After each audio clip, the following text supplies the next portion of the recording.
बच्चों मैं आपको टाइप्स ऑफ हीट के बारे में बता रहा था, उसमें से मैंने हीट ऑफ कम्बशन ले लिया है और हीट ऑफ फॉर्मेशन ले लिया है। ठीक है, अब इस हीट ऑफ फॉर्मेशन और कम्बशन के और क्वेश्चन हम प्रैक्टिस करें उसके पहले मैं आपको बताना चाह रहा हूँ लॉज ऑफ थर्मोकेमिस्ट्री क्या होता है। ठीक है, ये लॉज ऑफ थर्मोकेमिस्ट्री डिस्कस करने के बाद में उसके क्वेश्चन बनाना हमारे लिए बहुत आसान हो जाता है। ठीक है, तो हम आपसे बात कर रहे हैं लॉज ऑफ थर्मोकेमिस्ट्री। थर्मोकेमिस्ट्री के एक तो इसका जो फर्स्ट लॉ है, इसके दो लॉ है। फर्स्ट तो लिखा जाता है लेवसियर एंड लाप्लास लॉ और सेकंड होता है इसके लिए Hess law of constant heat summation. One by one करके बात करते हैं। First write down Lavoisier and Laplace law. ठीक है, मैंने एक एग्जांपल से बताया इसको। जैसे मैंने रिएक्शन लिखा carbon graphite solid plus O2 gas, इससे हमने CO2 गैस बना दिया। इसका डेल्टा एस गिवन है -393 किलो जूल। इसका मतलब ये हुआ जब CO2 का फॉर्मेशन हुआ तो 393 किलो जूल हीट रिलीज हो रही है।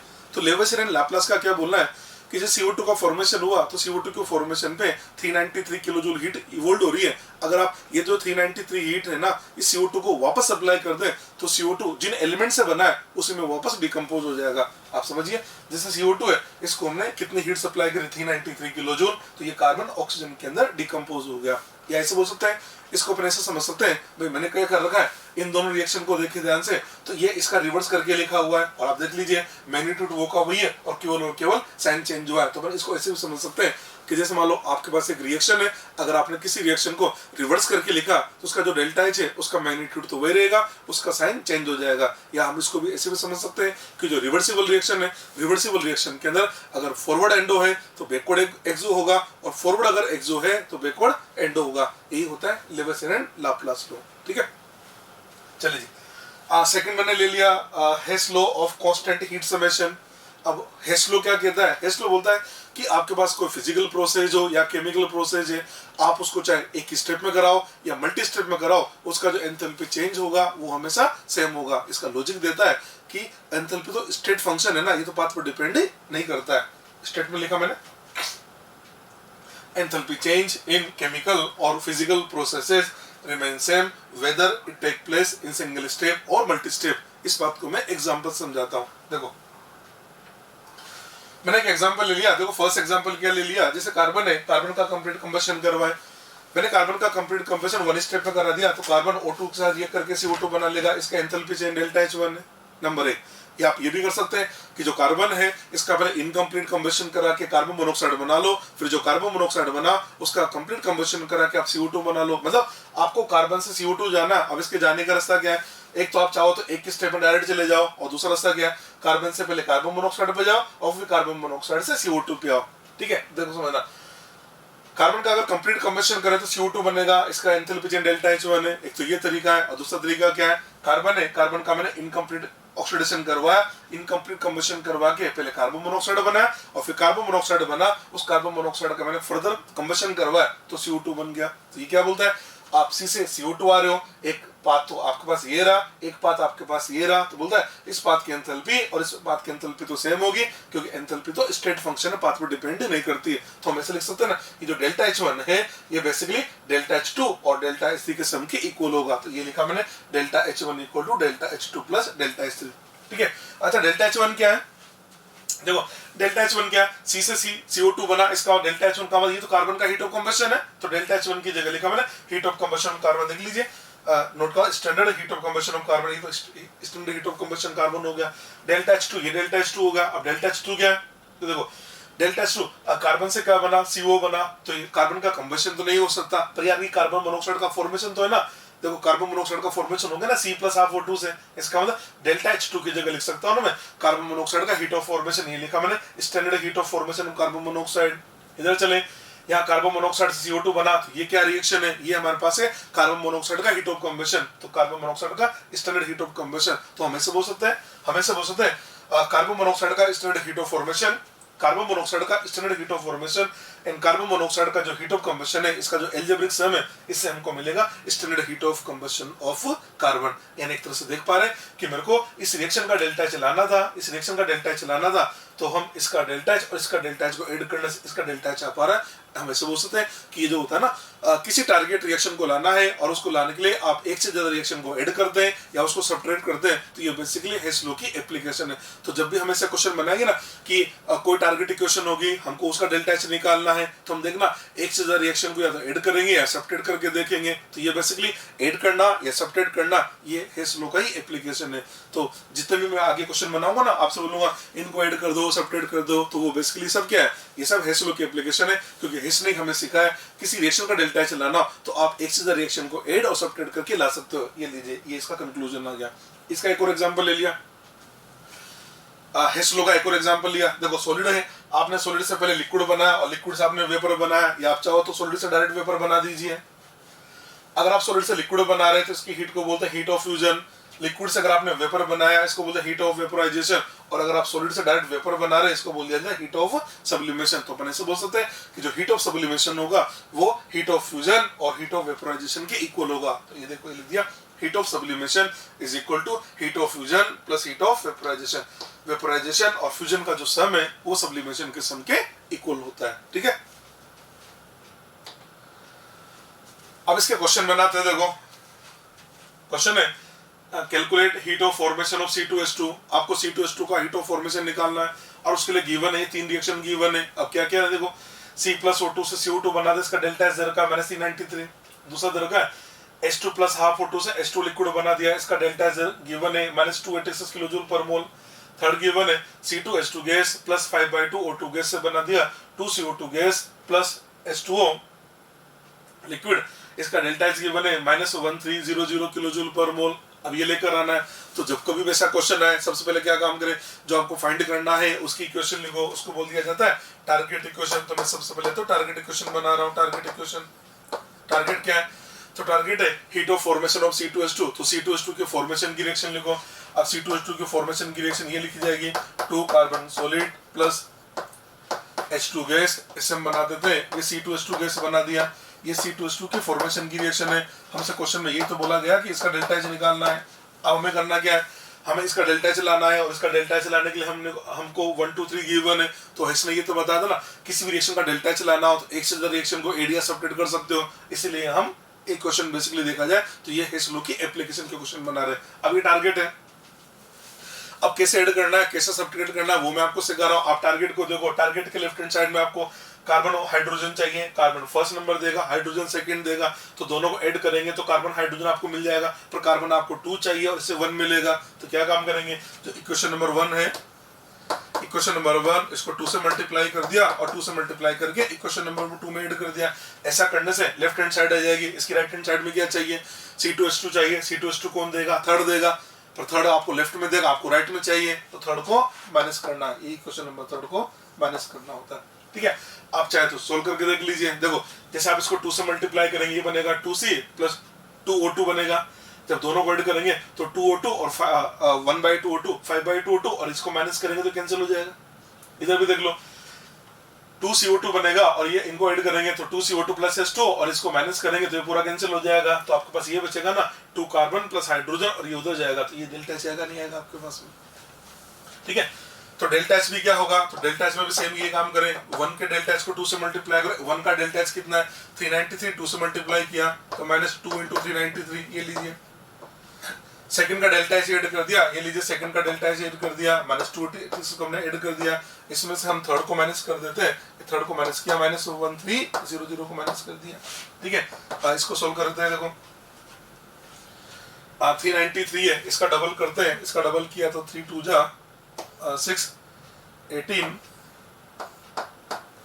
-786 -286, और ये बन जाएगा माइनस प्लस। ठीक है, इसको सोल्व करके देख लेते हैं।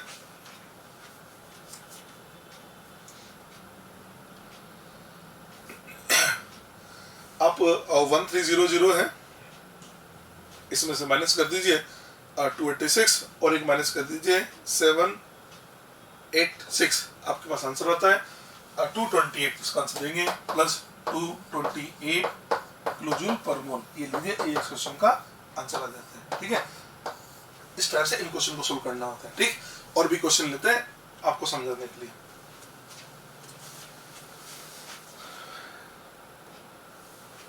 Next, calculate heat of combustion of benzene, benzene का हीट ऑफ कंबशन निकालना है और उसके लिए हमको 1 2 3 3 रिएक्शन दे रखी है, सोल्व करते हैं। देखो इसको, बेंजीन का कंबशन लाना है, वही तरीका है। सबसे पहले टारगेट इक्वेशन लिखो, ये टारगेट बना देते हैं। टारगेट इक्वेशन, टारगेट क्या है, बेंजीन का कंबशन है, तो बेंजीन की कंबशन की रिएक्शन देखो, ये लिखा जाएगा C6H6 liquid plus 15/2 O2 gas, इस हमने बना दिया है 6 CO2 gas plus 3H2O liquid, ये लीजिए।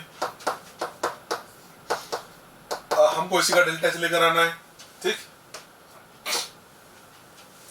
इसका डेल्टा एच लाना है, उसका डेल्टा एच लाने के लिए हमको इक्वेशन नंबर 1 2 3 गिवन है, तो देखिए 1 2 3 का क्या करें। टारगेट की लेफ्ट हैंड साइड देखो, उसमें बेंजीन चाहिए, बेंजीन कौन देगा, तो बेंजीन आपको सेकंड नंबर देगा, सेकंड आपको राइट में देगा, आपको लेफ्ट में चाहिए, इसका मतलब सेकंड को तो माइनस करना ही पड़ेगा, ठीक है। प्लस O2, ऑक्सीजन वगैरह अपने आप बैलेंस हो जाती है। आप राइट हैंड साइड में चले जाइए, राइट हैंड साइड में आपको क्या चाहिए, 6 CO2, CO2 कौन देगा, फर्स्ट देगा, राइट में चाहिए, राइट में देगा, पर हमको 6 चाहिए, ये 1 देगा। तो अपने काम करें, इक्वेशन नंबर जो 1 है इसको तो 6 से मल्टीप्लाई कर दें, प्लस 3H2O, H2O कौन देता है हमको, H2O हमको थर्ड देगा, थर्ड हमको देगा 1, हमको चाहिए 3, तो थर्ड को हम 3 से मल्टीप्लाई करेंगे। लीजिए इक्वेशन नंबर जो थर्ड है इसको 3 से मल्टीप्लाई करके इन दोनों को ऐड कर दें, और ऐड करके और इसमें से सेकंड को माइनस कर देते हैं, ठीक है। आप सोल्व करके देखो, आंसर आ जाएगा, मतलब ये रिएक्शन आ जाएगी। तो डेल्टा एच भी क्या होगा, देखो भैया, डेल्टा एच, अब 1 को 6 से मल्टीप्लाई किया, तो 1 को हमने 6 से मल्टीप्लाई किया, इसको लिख सकते हैं ना 6 मल्टीप्लाइड बाय 393, ये लीजिए। थर्ड को 3 से मल्टीप्लाई करके ऐड कर देते हैं, तो थर्ड को 3 से मल्टीप्लाई किया, ये 3 मल्टीप्लाइड बाय 285 और इसको हमने ऐड कर दिया है, ठीक है। इसमें से सेकंड को माइनस कर देते हैं, सेकंड हमारे पास है 49, ये 49 को माइनस कर दिया, ठीक। इसको सोल्व करके देखते हैं, 393 मल्टीप्लाइड बाय 6, 2358, 285 मल्टीप्लाइड बाय 3, 855, ठीक है।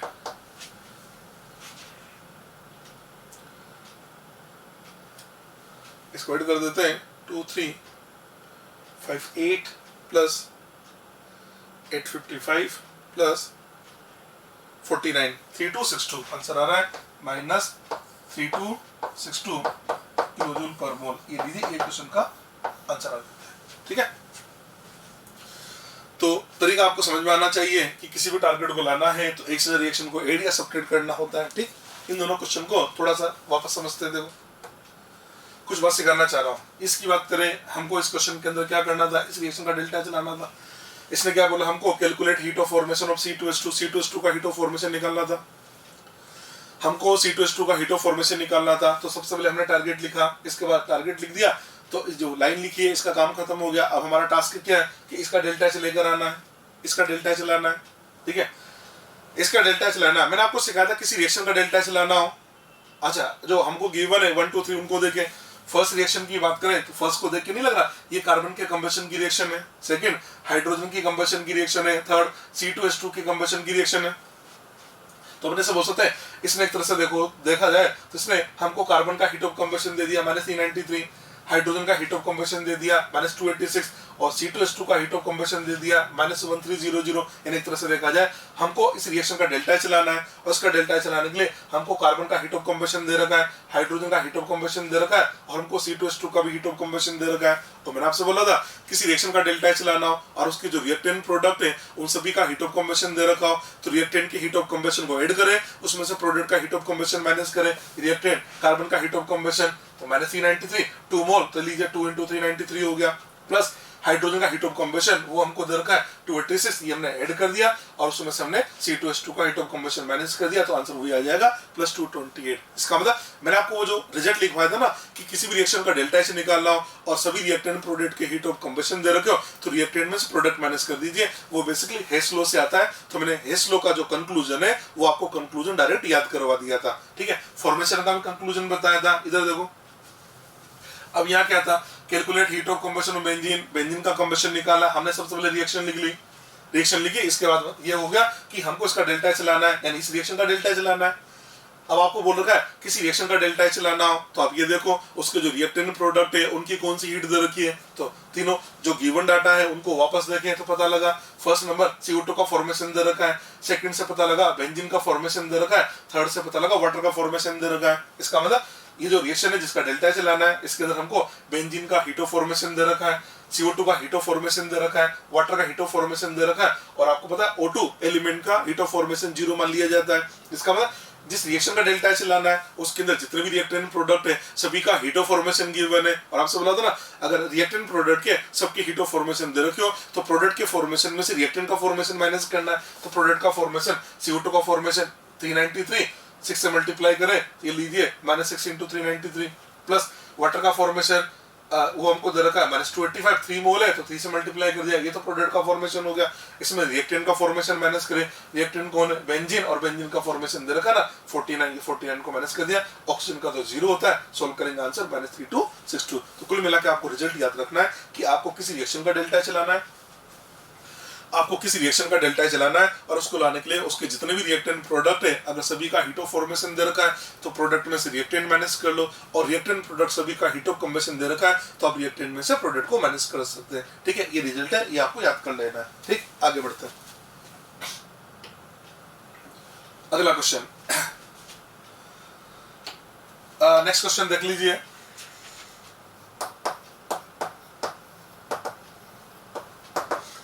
नेक्स्ट क्वेश्चन है calculate heat of formation of KOH solid. हमको KOH जो सॉलिड है उसका हीट ऑफ फॉर्मेशन निकालना है, और उसका फॉर्मेशन निकालने के लिए हमको डाटा दे रखा है। फर्स्ट दे रखा है कि सॉलिड प्लस H2O लिक्विड, इसे हमने बना दिया KOH aqueous plus half H2, इसका डेल्टा H -200 किलो पर मोल। सेकंड दे रखा है H2 gas plus half O2 gas, इससे हमने बना दिया H2O लिक्विड, इसका डेल्टा H गिवन है -286 किलो पर मोल। थर्ड दे रखा है KOH सॉलिड से हमने KOH एक्वस बना दिया, इसका डेल्टा H गिवन है -58 किलो पर मोल। ठीक है, ये तीनों गिवन है और ये लेकर आना। सबसे पहले टारगेट लिखो। टारगेट क्या है? Heat of formation of KOH। तो मैं सबसे पहले KOH का फॉर्मेशन लिखता हूं, तो KOH की फॉर्मेशन की रिएक्शन ये बनेगी K solid plus 1/2 O2 plus 1/2 H2 gas, इसे हमने बना दिया है, ये KOH सॉलिड बना दिया। हमको इस क्वेश्चन के अंदर इसी का डेल्टा H निकालना है, इसका डेल्टा H निकालना है, ये लीजिए इसका डेल्टा H लाना। ठीक है, देखिए अब देखिए अब आपको लेफ्ट हैंड साइड में क्या चाहिए, पोटेशियम सॉलिड चाहिए, तो आपको 1 नंबर दे देगा, तो 1 दे देगा, प्लस हाफ O2, ऑक्सीजन के बारे में भी सोचते हैं, प्लस हाफ H2।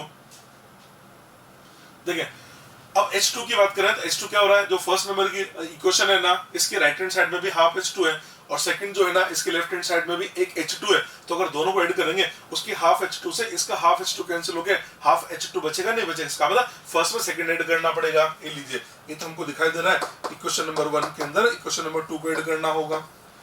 जैसे हम 1 और 2 को ऐड करेंगे, देखना इधर, जैसे हम 1 और 2 को ऐड करेंगे होगा क्या, 1 और 2 को ऐड करेंगे तो आपको K मिल जाएगा, नंबर 1 हो गया काम। उसके अलावा हाफ H2 से इसका हाफ H2 कैंसिल होगा तो हाफ H2 भी आ जाएगा, हाफ O2 आपको मिल ही गया। अब इधर क्या H2O लिक्विड और उधर H2O लिक्विड से दोनों कैंसिल हो जाएंगे, और उधर आपके पास बचेगा KOH एक्वस। यहाँ KOH एक्वस मेरे को चाहिए सॉलिड, तो क्या काम करें, सॉलिड लाना है, तो आप इक्वेशन नंबर 3 को माइनस कर दीजिए, क्योंकि 3 को माइनस करेंगे तो KOH एक्वस से KOH कैंसिल हो जाएगा, ये रहेगा माइनस में, उधर जाके ये प्लस बनेगा। यार नहीं आ रहा, तो ये सेम ये कहीं डेल्टा H में करना है, तो इसका डेल्टा H भी क्या होगा, 1 और 2 का डेल्टा H ऐड करना है, तो 1 का डेल्टा H हमारे पास है 200 -200, सेकंड का डेल्टा H हमारे पास है -286, इन दोनों को हमने ऐड कर दिया, और इसमें से थर्ड का डेल्टा H हमने माइनस कर दिया, तो -58। ठीक है, इसको देखें तो ये हो जाता है -486, और ये आ जाएगा +58। ठीक है, तो आप एक काम करें, जो 486 है इसमें से इसको माइनस कर दीजिए, 486 माइनस 58, 428 माइनस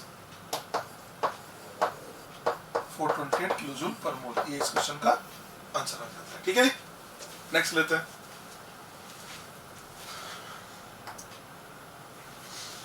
नेक्स्ट गिवन, हमको प्रोसेस दे रखे हैं और उसके डेल्टा H गिवन है। प्रोसेस क्या क्या है, नंबर 1 1/2 ऐसे हमने B बना दिया, इसका डेल्टा H दे रखा हमको +150। दूसरा 3b से हमने 2c प्लस d बना दिया, इसका डेल्टा एच गिवन है -125। थर्ड e प्लस a से हमने 2d बना दिया है, इसका डेल्टा एच हमको +350 गिवन है। हमसे बोला गया फॉर द रिएक्शन दे रखा है b प्लस d से हमने e प्लस 2c बना दिया, इसका डेल्टा एच क्या होगा, और ये 4 ऑप्शन दे रखे हैं। ठीक है, चलो जी सॉल्व करते हैं। टारगेट को देखो, टारगेट में आपको क्या चाहिए, लेफ्ट हैंड साइड में b प्लस d चाहिए। अब आप पहले तो देखिए b आपको कौन देता है, b प्लस d चाहिए ना, तो b कौन देगा, तो b फर्स्ट भी देगा सेकंड भी देगा, दो जगह से आपको b मिलेगा, तो इसको छोड़ो। चलो d की बात करते हैं। d आपको सेकंड से मिलेगा, थर्ड से मिलेगा, तो ये भी समझ में नहीं आ रहा, इसको भी छोड़ो। चलो राइट हैंड साइड को देखते हैं। राइट हैंड साइड में हमको क्या चाहिए, e प्लस 2c। e कौन देता है, e हमको थर्ड देता है, ये लीजिए, ये तो बोले हमने फर्स्ट हो गया, ये हमारा सेकंड हो गया, और ये थर्ड हो जाएगा। ठीक है, तो e हमको कौन देगा, तो e हमको थर्ड दे रहा है, और थर्ड किधर दे रहा है, लेफ्ट में, हमको किधर चाहिए, राइट में, इसका थर्ड को माइनस करना पड़ेगा। साथ में हमको क्या चाहिए, 2c हमको कौन दे रहा है, सेकंड, और जिधर चाहिए उधर ही दे रहा है। यानी इतना तो हमको समझ में आ गया कि आप एक काम करें, इक्वेशन नंबर जो 2 है, इसमें से इक्वेशन नंबर थर्ड को माइनस कर लो। ये लीजिए, 2 में से थर्ड माइनस कर लेते हैं। ये 2 रहा, ये आपका थर्ड रहा, 2 में से थर्ड को माइनस करेंगे ना, ये 2 में से आपने थर्ड को माइनस कर दिया। जैसे आप 2 में से थर्ड को माइनस करेंगे, आपको क्या मिलेगा, 2 में से थर्ड को माइनस करते हैं तो आपको ये जो है ना, मैं चलो 2 में से थर्ड को माइनस करके लिख देता हूं मैं। 2 में से आपने थर्ड को जैसे माइनस किया तो ये बन जाता है, ये लीजिए 2 3b minus e minus a, और इधर बन जाएगा ये 2c प्लस d, तो है थर्ड को माइनस कर दिया, ये 2d ऐसा लिख दिया मैंने तो।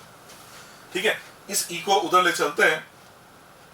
ठीक है, इसको मैं थोड़ा अरेंज कर देता हूं, इसको अरेंज करें तो ये बन जाता है मेरे पास में, ये तो लिखा मैंने 3b और इधर प्लस d और माइनस 2d में से वो बनेगा माइनस d, उस माइनस d को इधर लिया हमें, ये माइनस d इधर लेके आ गया, और ये बन जाता है e प्लस 2c, और ये जो a है इस a को मैंने उधर भेज दिया, ये आ गया, देखो उधर यहाँ तक पहुंच गया बन। अब ये जो 3b है ना, इस 3b को अपन एक काम करते हैं ना, इसको ऐसे लिख दूं मैं, b plus 2b plus d, इसे हमने बना दिया है e plus 2c plus a, ये लिख यहाँ तक आ गया। हमको चाहिए क्या था, हमको लेफ्ट हैंड साइड में b प्लस d चाहिए था, यानी b चाहिए और d चाहिए, दोनों तो चाहिए, यानी हमको 2b यहाँ से हटाना पड़ेगा। उसकी राइट हैंड साइड में हमको क्या चाहिए, एक तो e चाहिए, एक 2c चाहिए, यानी हमको a हटाना पड़ेगा। तो कुल मिला के मेरे को लेफ्ट हैंड साइड में से तो 2b और राइट हैंड साइड में से a को हटाते ही हमारी टारगेट इक्वेशन आएगी, नहीं आएगी। इसको काम हटाने के लिए हम फर्स्ट की हेल्प ले सकते हैं। फर्स्ट का मैंने क्या काम किया, जो फर्स्ट है इस फर्स्ट को मैंने 2 से मल्टीप्लाई कर दिया, फर्स्ट को 2 से मल्टीप्लाई करो, फर्स्ट को 2 से मल्टीप्लाई करके और इसके अंदर ऐड कर दो, ये लीजिए फर्स्ट को 2 से मल्टीप्लाई करते हैं, ये क्या बनेगा, ये 2a मतलब सॉरी a, और इधर बनेगा 2b, और जैसे ऐड करेंगे ये कैंसिल हो जाएगा। इसका मतलब हमने ये तो काम किया, सबसे पहले तो इक्वेशन नंबर 2 में से थर्ड को माइनस कर दिया, उसके बाद जो इक्वेशन नंबर 1 है इसको हमने 2 से मल्टीप्लाई करके फर्स्ट में ऐड कर दिया। आप ये करके देख लो, ये आपका आंसर आ जाएगा। तो डेल्टा एच भी क्या होगा, डेल्टा एच देखो 2 का डेल्टा एच ये हमको दे रखा है -125, ये -125, इसमें थर्ड को माइनस किया तो 350 को हमने माइनस कर दिया, 2 into 1, तो 1 का डेल्टा एच 150, 2 से मल्टीप्लाई करेंगे ये बनेगा 300, ये 300 आ जाएगा।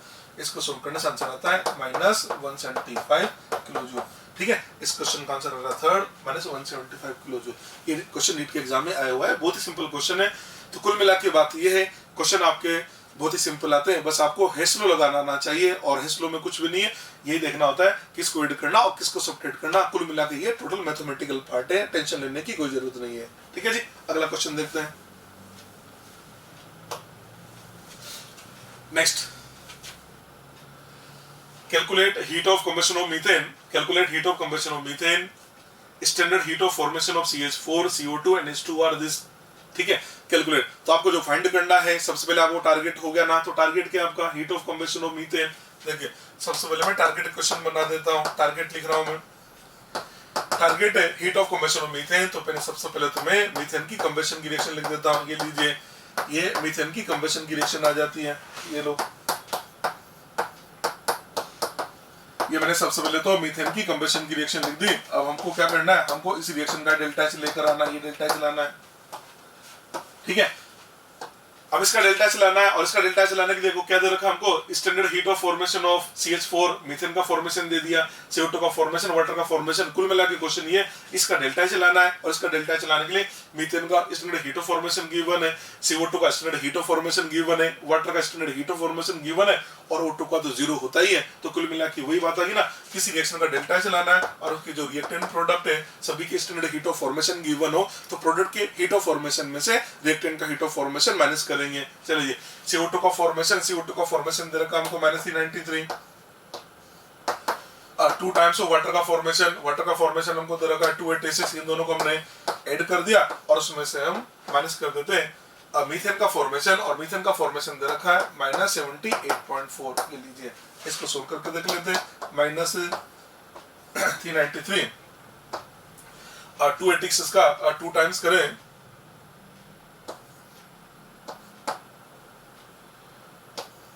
572 माइनस माइनस प्लस ये बनता है 74.8 74.8। ठीक है, इसको सोल्व कर लेते हैं। देखो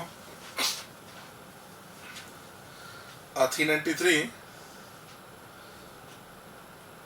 572 इन दोनों को हमने ऐड कर दिया और इसमें से 74.8 को माइनस कर दिया 890.2 तो यह आ जाता है -890.2 किलोजूल पर मोल। ये इस क्वेश्चन का आंसर आता है। ठीक है, नेक्स्ट देखिए।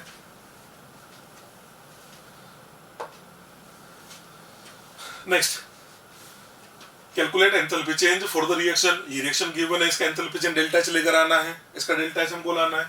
ठीक है, ये जो क्वेश्चन है इसके अंदर हमको इसका डेल्टा एच निकालना है और इसका डेल्टा एच निकालने के लिए गिवन है नंबर 1 हमको दे रखा है C2H4 का standard heat of combustion -1400, second C2H2 का standard heat of combustion -1560 kilojoule पर मोल, और थर्ड हमको दे रखा है standard heat of formation of water -286। मतलब क्या किया, इसका डेल्टा चलाना है। इसका डेल्टा चलाने के लिए पता है इसने इस C2H4 का स्टैंडर्ड हीट ऑफ कंबशन दे दिया, C2H6 का भी स्टैंडर्ड हीट ऑफ कंबशन दे दिया, और जो हाइड्रोजन है उसका स्टैंडर्ड हीट ऑफ कंबशन नहीं दिया और उसकी जगह हमको वाटर का स्टैंडर्ड हीट ऑफ फॉर्मेशन दे दिया है। आपको शायद याद होगा मैंने आपको बताया था कि जो वाटर का स्टैंडर्ड हीट ऑफ फॉर्मेशन होता है वही हाइड्रोजन का स्टैंडर्ड हीट ऑफ कंबशन होता है।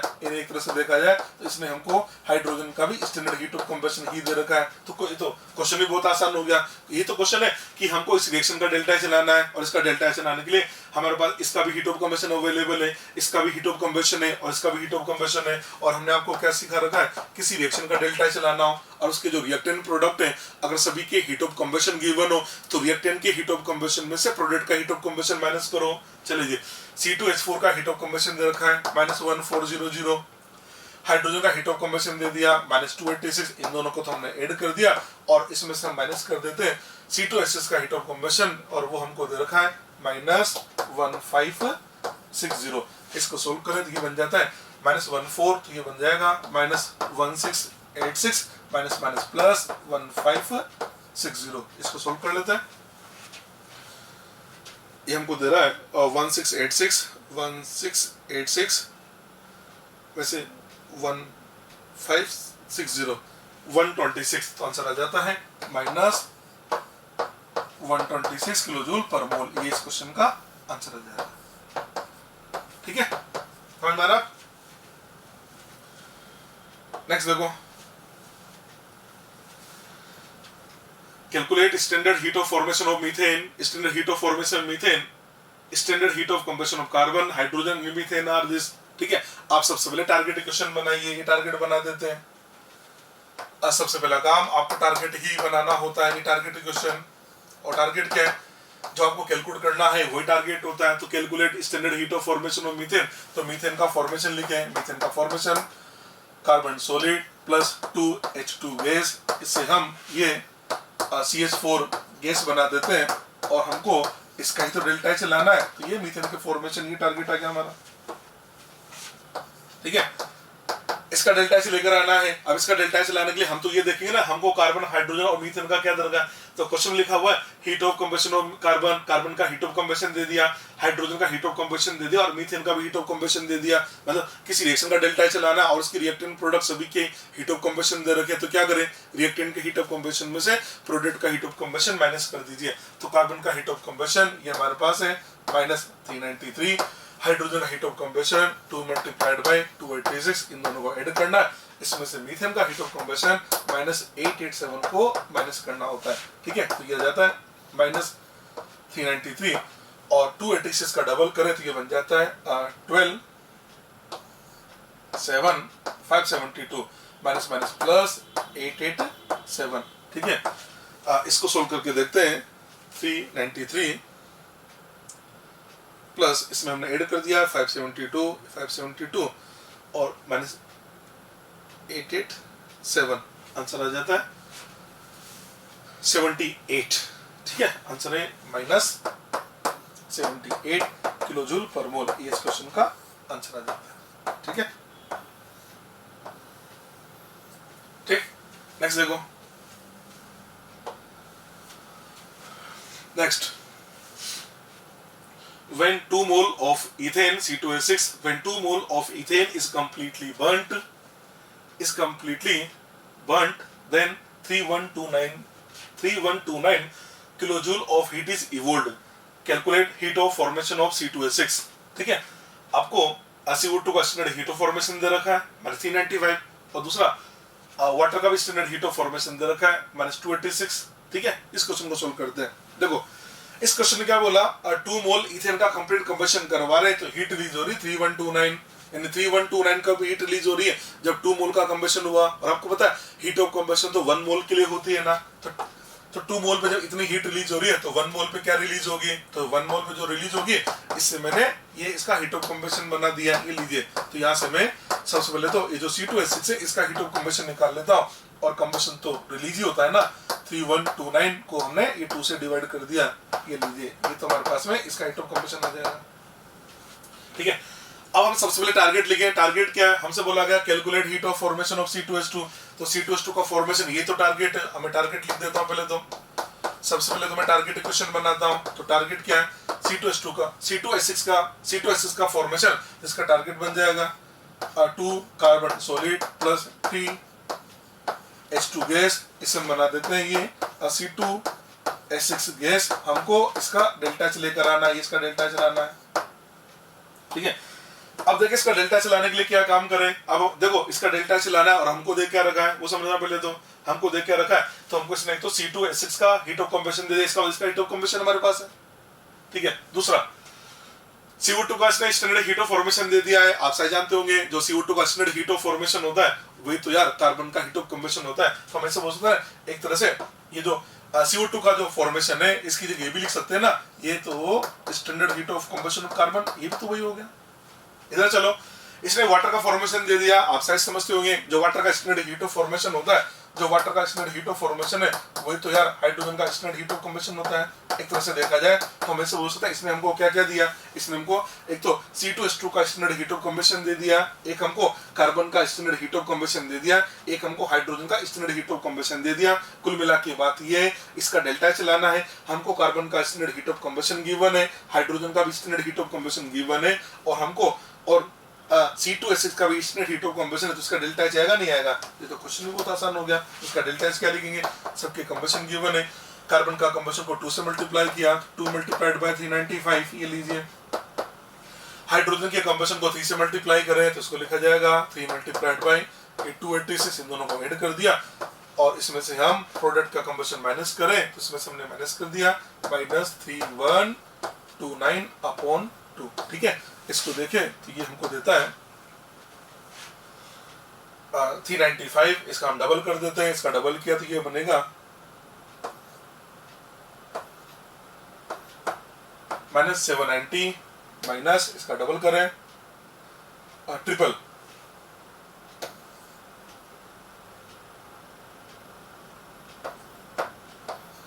858 और माइनस माइनस प्लस 3129/2। ठीक है, आप इसको सोल्व कर लेना, इसको सोल्व करने से इसका आंसर आ जाएगा, किया जा सकता है सोल्व इसको।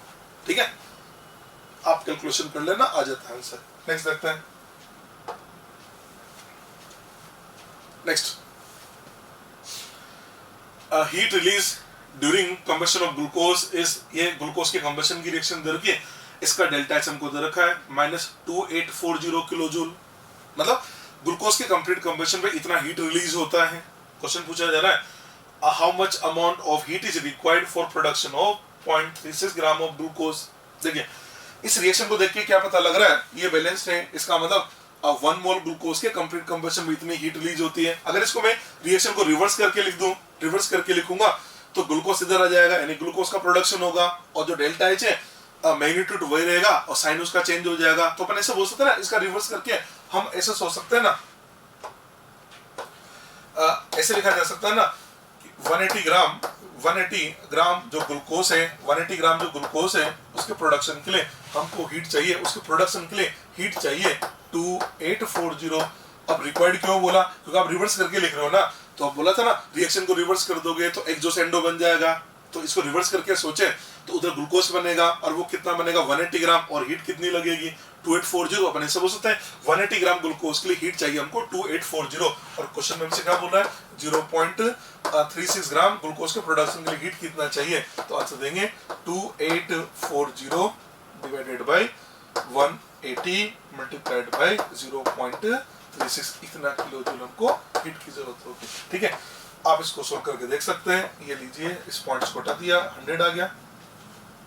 ठीक है, 18 से ये हो जाएगा 2 टाइम्स 0 0, तो इसका आंसर आता है 284 का डबल कर दें, 4 2 जा 8, 16 and 5 upon 100, 5.68 kilo joule. Answer है 5.68 किलो जूल, ये आंसर आ जाएगा। ठीक है, यूनिटरी मेथड लगा के जब भी कभी भी इस टाइप के क्वेश्चन आए कि इतना अमाउंट के प्रोडक्शन के लिए क्या हीट चाहिए क्या नहीं चाहिए, इसके लिए यूनिटरी मेथड लगा के क्वेश्चन को सोल्व करना होता है। ठीक है, नेक्स्ट क्वेश्चन देखिए। नेक्स्ट क्वेश्चन है heat of combustion of carbon and carbon monoxide are this, calculate heat of formation of carbon monoxide. Carbon monoxide का फॉर्मेशन, तो सबसे पहले टारगेट लिखा, टारगेट के अंदर कार्बन मोनोऑक्साइड का फॉर्मेशन ये लिखा जाएगा C+1/2 O2, इससे हमने कार्बन मोनोऑक्साइड बना दिया। ये लीजिए कार्बन मोनोऑक्साइड बन गया, हमको इसी का डेल्टा एच लेकर आना है, इसका डेल्टा एच लेकर आना है, और आपको दे क्या रखा है, आपको इसने दे दिया कार्बन का कंबशन दे दिया है, और साथ में कार्बन मोनोऑक्साइड का भी हीट ऑफ कंबशन दे दिया, यानी हीट ऑफ कंबशन गिवन है, तो हीट ऑफ कंबशन गिवन है तो रिएक्टेंट में से प्रोडक्ट को माइनस करें। कार्बन का हीट ऑफ कंबशन दे रखा हमको -393, इसको ऐड कर दिया, O2 का तो 0 ही लेंगे ना, माइनस प्रोडक्ट का ये -383। ठीक है, इसको सोल्व करें, -393 और ये बन जाएगा +383, आंसर आ जाता है -10 किलो जूल। ये लीजिए -10 किलो जूल। ठीक, एक क्वेश्चन और लिया हमने। नेक्स्ट देखो, a cylinder of gas contain 11.2 kilogram of butane. A normal family required 20,000 kilojoule of energy per day for cooking. How long will be the cylinder last? और आपको क्वेश्चन के अंदर गिवन है ब्यूटेन का heat of combustion 2658 kilo joule. Question को समझो, आपसे बोला एक सिलेंडर है, उस सिलेंडर के अंदर 11.2 किलोग्राम ब्यूटेन गैस प्रेजेंट है। 11.2 ग्राम है ना, तो पहले मोल निकालो कि ब्यूटेन के मोल कितने, तो हम सबसे पहले तो moles of butane,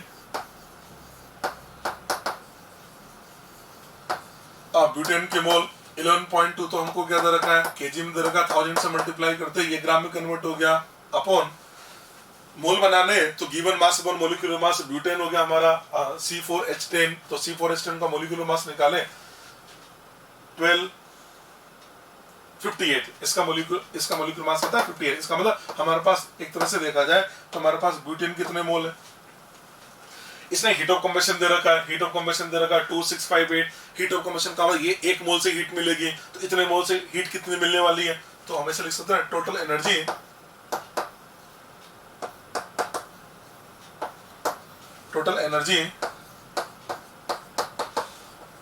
provided by cylinder by 11.2 kg butane, ये जो 11.2 kg ब्यूटेन ये टोटल कितनी एनर्जी देगा, तो ये टोटल एनर्जी कितनी देगा, 1 मोल कितनी देता है, 2658 किलो जूल देता है। तो इतने मोल से क्या मिलेगी, 11.2 multiplied by 1000 upon 58 kilo joule. इसका मतलब सिलेंडर हमको टोटल इतनी एनर्जी दे देगा। हम है कि 20,000 किलो जूल एनर्जी को एक दिन में खर्च कर देते हैं, तो इतनी एनर्जी को खर्च करने में हमको दिन कितने लगने वाले हैं। एक तरह से आपसे क्या पूछ रहा है, आपसे तो नंबर ऑफ डेज पूछ रहा है ना, तो टोटल एनर्जी के अंदर 1 डे में जो एनर्जी कंज्यूम हो रही है उसको डिवाइड कर दो, तो आपके पास नंबर ऑफ डेज आ जाएगा। तो आप इसको ऐसे लिखें 2658 multiplied by 11.2 multiplied by 1000 upon 58, आप इसको 20,000 से डिवाइड कर दीजिए, ये आपके पास में नंबर ऑफ डेज आ जाते हैं। ठीक है, सोल्व करके देखें इसको। 2658 multiplied by 11.2 multiplied by 1000 divided by 58 divided by 20,000, ये आता है 25.66 अप्रोक्स हमने लिख दिया है 26 डेज। ठीक है, तो हम ऐसे बोल सकते हैं ये जो सिलेंडर है वो आपका 26 डेज तक चलेगा, उसके बाद में सिलेंडर आपका खाली हो जाता है। ठीक है।